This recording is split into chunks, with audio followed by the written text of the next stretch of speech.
தேதி 3ஆம் மாதம் 2025ஆம் ஆண்டு நான் போயிட்டு இருந்தேன். என் பேர் யோவானே. நான் ஸ்கூலுக்கு போயிட்டு இருக்கும்போது 5/3/2025 அப்போ நான் போயிட்டு இருக்கும்போது நீங்கள் ஜாதி வச்சு திட்டுறாங்க. நீ செருப்பு போட்டு போகிற அப்படின்னு திட்டினாங்க. நான் சும்மா தான் சொல்கிறேன்னு நினச்சி போயிட்டு இருந்தேன்னா போட்டு மெயின் ரோட்டில் போட்டு அடிச்சு விட்டாங்க. கடனமாக குத்திவிட்டாங்க. நான் சேலம் மாவட்டம் காடையம்பட்டி வட்டம் டேனிஸ்பேட்டை கிராமம் பெரிய வடகம்பட்டி அரசு மேல்நிலைப்பள்ளி பெரிய வடகம்பட்டி படிக்கின்றேன். 6th படிக்கின்றேன்.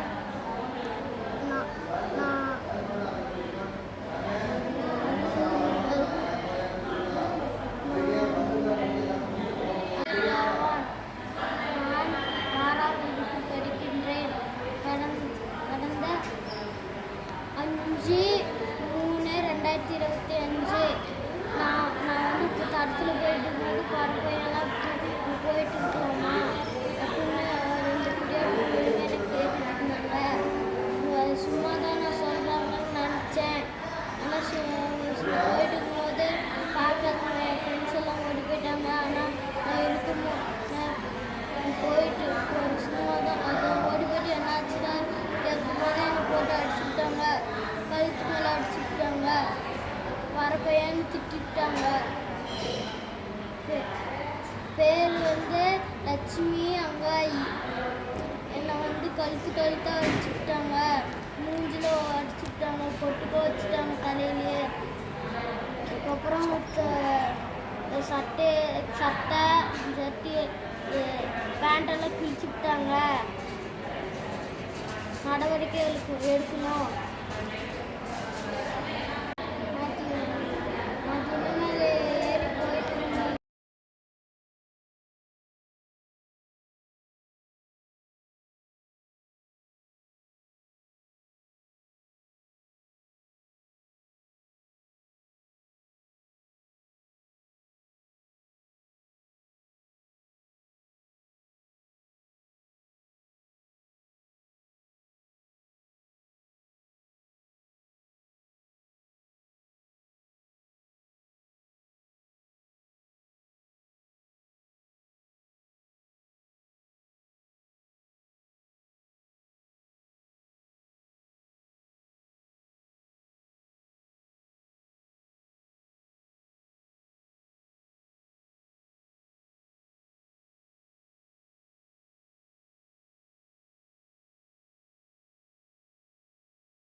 என் பையன் என்ன தப்பு பண்ணா? குழந்தை பையன் எதுக்கு அது மாரி என் பையனை நாய் அது மாரி அடிக்கிறதுக்கு தண்ணி எடுத்துட்டு மெயின் ரோட்ல அடிச்சிருக்கிறாங்க.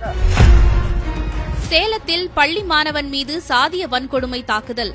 சேலம் மாவட்டம் காடையாம்பட்டி வட்டம் டேனிஸ்பேட்டை பெரிய வடுகம்பட்டி அம்பேத்கர் நகர் பகுதியை சேர்ந்தவர் தங்கமணி அம்மு தம்பதியினர்.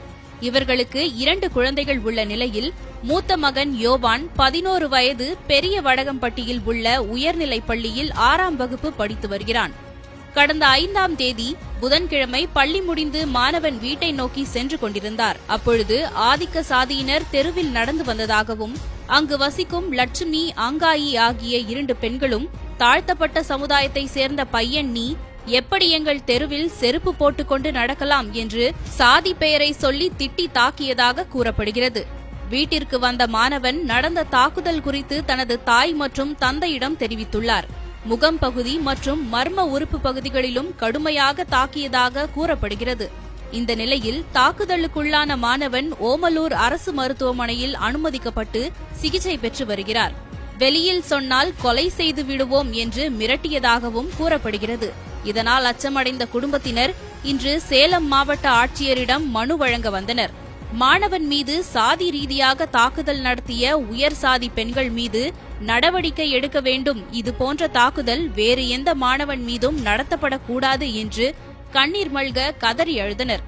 தாழ்த்தப்பட்ட சமுதாயத்தை சேர்ந்த பள்ளி மாணவன் செருப்பு அணிந்து சென்றதால் உயர்ந்த சாதியினர் தாக்கிய சம்பவம் சேலத்தில் பெரும் பரபரப்பை ஏற்படுத்தியுள்ளது. என் பையன் என்ன தப்பு பண்ணா? குழந்தை பையன் எதுக்கு அது மாரி என் பையன் நாய் அது மாரி அடிக்கிறதுக்கு தண்ணி எடுத்துட்டு வந்து மெயின் ரோட்ல அடிச்சிருக்கிறாங்க. எதோ ஒண்ணு ஆயிடுது என் பையனுக்கு. யாரு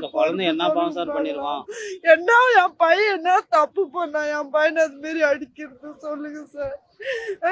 என்ன தப்பு பண்ணா என் பையன்? சேலம் ஜிஹெச்ல அட்மிட் பண்ற மாரி என்ன பண்ணா சொல்லுங்க? ஓமூர் ஜிஹெச்ல அட்மிட் பண்ற அளவுக்கு என்ன பண்ணா என் பையன்? கழுத்துல காடி கண்ணாண்ட காயம் இங்க இப்படியே குத்திருக்கிறாங்க. அங்காயி லட்சுமி ரெண்டு பொம்பளைங்க காய விக்கிறவங்க. இவங்க ஸ்கூல் வழியில தான் சார் இங்க போகணும். எங்க பையன் ஸ்கூலுக்கு போறதுன்னா அவங்க வழியில தான் போய் ஆகணும்.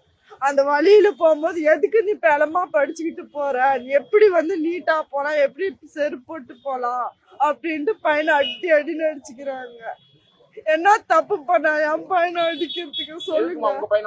எங்க பையனே இல்லைங்க சார், நிறைய பிள்ளைங்களும் அடிச்சிருக்கிறாங்க. எங்க பையனே இது 2வது டைம். ஃபர்ஸ்ட் சொல்லும் போது அடிக்கும் போது என்கிட்ட எங்க பையன் சொல்லல. அப்புறம் எங்க ஃப்ரெண்ட்ஸுங்க சொன்னதுனால தான் எனக்கே தெரியும். இது 2வது டைம் மெயின் ரோட்லயே போட்டு அடிச்சிருக்கிறாங்க. முருகன் கோயிலாண்ட அடிச்சிருக்கிறாங்க சார் எங்க பையனை.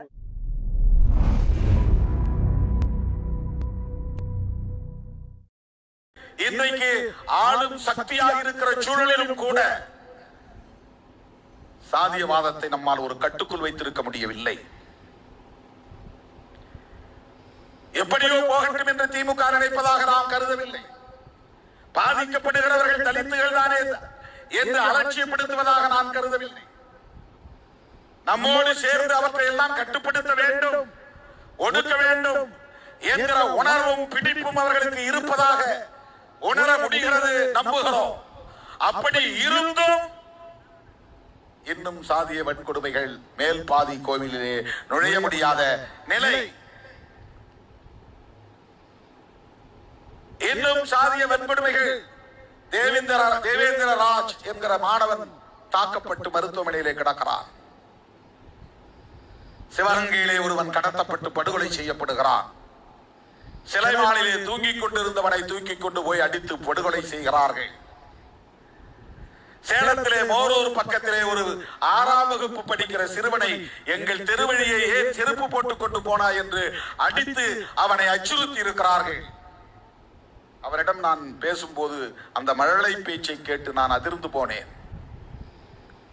6ஆம் வகுப்பு படிக்கிற சிறுவன், 10 வயது நிறைந்த சிறுவன். இவையெல்லாம் இன்னும் இங்கே நடக்கிறது. யார் ஆட்சியில் இருந்தாலும், திருமாவளவன் நாளைக்கு முதலமைச்சராக இருந்தாலும் கூட சாதிய வன்கொடுமைகளை தடுத்து விட முடியாது. 24 மணி நேரத்தில் உத்தரவு போட்டு தடுத்து விட முடியாது. இதுதான் யதார்த்தம். ஆயிரக்கணக்கான தலைமுறைகளாக இந்த மண்ணிலே நீடித்து நிலைத்திருக்கிற இந்த சாதிய பாகுபாடுகளை கலைந்தெறிவதற்கு இன்னும் பல தலைமுறைகள் தேவைப்படலாம்.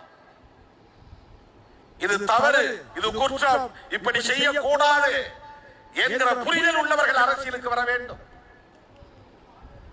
ஒரு கொலைகாரன் பரோலில் வருகிறான், அவனை கொண்டாடுகிற சமூகம் இந்த சமூகமாக இருக்கிறது. வெட்கப்பட வேண்டாமா? எந்த காரணமும் இல்லாமல் அவனை இட்டுக்கொண்டு போய் ஒரு இடத்திலே பதுக்கி வைத்து அவன் குரல் வளையை அறுத்து, கழுத்தை அறுத்து, கசாப்பு கடையிலே ஆட்டுக்குட்டி கழுத்தை அறுப்பது போல அறுத்து படுகொலை செய்தவன் மாவீரனா? அவனை கொண்டாடலாமா? இது எவ்வளவு பெரிய ஒரு கேடான கலாச்சாரம். இப்படிப்பட்ட கலாச்சாரம் உள்ளவர்களின் கைகளில் ஆட்சி அதிகாரம் வந்தால் என்ன ஆகும்? பாஜகவின் நண்பர்கள் யார்?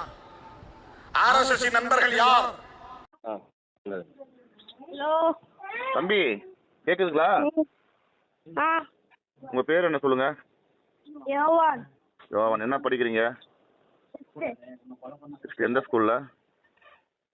அரசு மேல்நிலைப்பள்ளி பெரியவங்க. சரி, என்னப்பா நடந்துச்சு உனக்கு? என்ன நடந்துச்சு கொஞ்சம் சொல்லுங்க. நீங்களே சொல்லுங்க என்ன நடந்துச்சுன்னு. நான் தடுத்து நடந்து போயிட்டு இருந்தேன்னா செப்பலை கழட்டினாங்களா? சரி. அவங்க வேற யாரோ சொல்றாங்கன்னு நினைச்சேன். ம் வந்துட்டேன். ஆனா கடைசியில என்னதான் சொல்லிக்கிறாங்க நான் கேட்காமல போனேன். ம் அதுக்கப்புறம் நான் போய் அதுக்கப்புறம் ம் வந்து ம் போயிட்டு இருக்கும்போது ரோடு கிராஸ் பண்ணும்போது மெயின் ரோட்ல போட்டு அடிச்சிட்டாங்க. எதுக்கு அடிச்சாங்க? யார் யார் அடிச்சதுன்னா எதுக்கு அடிச்சாங்க? எதுக்கு அடிச்சாங்க? யார் யார் அடிச்சது? செருப்பு கழட்டாதுக்கு அடிச்சிட்டாங்க. சரிப்பா இப்போ எப்படி பல்லுலாம் உனக்கு எப்படி இருக்குது? உடம்பு பரவாயில்லையா? யார் லேடிஸ் அடிச்சாங்களா ஜென்ஸ்ல அடிச்சாங்களா? ஆம்பளைங்க அடிச்சாங்களா பொம்பளைங்களும் அடிச்சாங்களா சேர்ந்து? கேர்ள்ஸ் தான் அடிச்சாங்க. நீங்க வந்து ஜாதி பேர் சொல்லி அடிச்சாங்க. என்ன ஜாதி பேருன்னு சொன்னாங்க? பரப்பையான்னு சொல்லிட்டு அடிச்சாங்க. இது உண்மையிலுமே அப்படி சொன்னாங்களா அவங்க? நிஜமாலுமே சொன்னாங்க. வெறும் லேடிஸ் தான் அடிச்சாங்களா? கேர்ள்ஸ்? எவ்வளோ வயசு இருக்கு அவங்களுக்கு? வயசு என்ன வயசுக்கும்? அவங்க பெரியவங்க தான் தெரியல. இவங்க என்ன உனக்கு வந்துட்டியா அப்புறம் அப்பான்ட்டு சொல்லிட்டியா இந்த மாதிரி அடிச்சாங்கன்னு? யார் சொன்னாங்க உனக்கு வீட்டில்? அவங்க வந்து யார்கிட்ட சத்தி வாங்கிட்டாங்க. என்னென்ன? நீ வந்து இதுல நடந்த விஷயத்த நீ சொன்னீங்கன்னா நான் உன்னை வந்து கிணத்துல தூக்கி போட்டுருவேன். அப்போ உங்க அம்மா மேல சத்தியம் பண்ணேன் அப்படின்னாங்க. அதுக்கப்புறம் ஒரு அண்ணன் பார்த்துதான் ஒரு அண்ணன் தான் சொன்னிச்சு, தீபன் அண்ணன் சொன்னிச்சு. சரி பத்திரமா இருப்போம், நாங்கள் வந்து பார்க்குறோம்னா பயந்துக்கதை பார்த்து. சரிப்பா.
நான் ஸ்கூலுக்கு போயிட்டு இருக்கும்போது 5/3/2025 அப்போ நான் வந்து போயிட்டு இருக்கும்போது நீங்கள் ஜாதி வச்சு திட்டுறாங்க.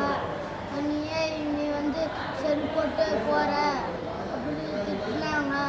நான் சும்மா தான் சொல்கிறேன்னு நினச்சி போயிட்டு இருந்தேன்னா போட்டு மெயின் ரோட்டில் போட்டு அடிச்சு விட்டாங்க.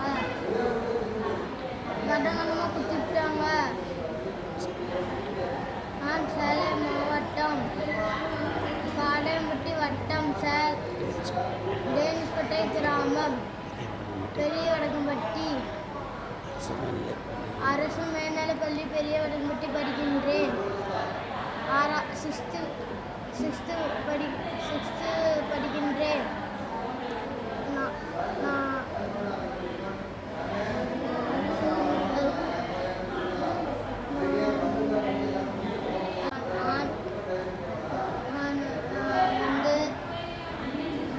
தேதி 3 மாதம் 2025 5ஆம் ஆண்டு நான் போயிட்டு இருந்தேன்